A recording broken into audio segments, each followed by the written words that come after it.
નમસ્કાર.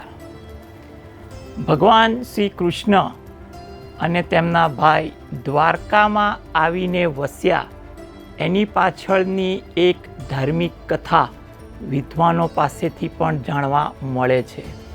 તેમાંથી એવું જાણવા મળે છે કે સતયુગમાં જ્યાં હાલ દ્વારકા નગરી છે એ વિસ્તારની પાસે એક ખૂબ જ ધાર્મિક વૃત્તિના રાજાનું રાજ્ય હતું અને એ રાજા વિષ્ણુ ભગવાનનો પરમ ભક્ત, એટલે એની ભક્તિથી વિષ્ણુ ભગવાન પ્રસન્ન થયા.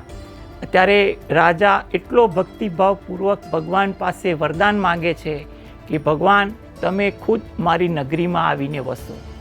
ત્યારે ભગવાને કીધું કે ભક્ત તું ખૂબ જ ભોળો છું, પણ તારું હું વરદાન તને આપું છું કે જ્યારે મારો જન્મ જ્યારે દ્વાપર યુગમાં થશે ત્યારે હું આ નગરીમાં આવીને વસીશ.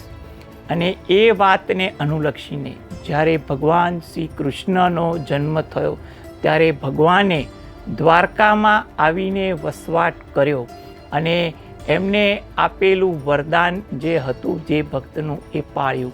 એટલે કે આજની જે દ્વારકા નગરી છે એ ભગવાન દ્વારા જેને એક વખતમાં વરદાન આપેલું એ વરદાન રૂપી છે એમ કહી શકાય.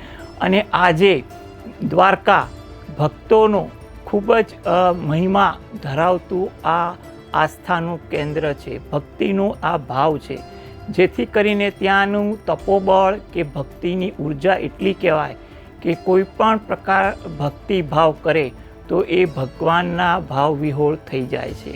એટલે આ કથા દ્વારકા નગરી સાથે જોડાયેલી છે અને ભગવાન એના જીવન ચરિત્ર વિશે વિચાર કરો ને તો એના જીવનના મોટા ભાગના વર્ષ એમને દ્વારકામાં પસાર કર્યા હોય તેવું આપણે એના જીવન ચરિત્ર વિશે પણ સમજવાની કોશિશ કરીએ ને તો ચોક્કસ કહેવાય એમાં ભગવાનના ઘણા પ્રસંગો જેને કહીએ ને એ દ્વારકામાં થયેલા છે.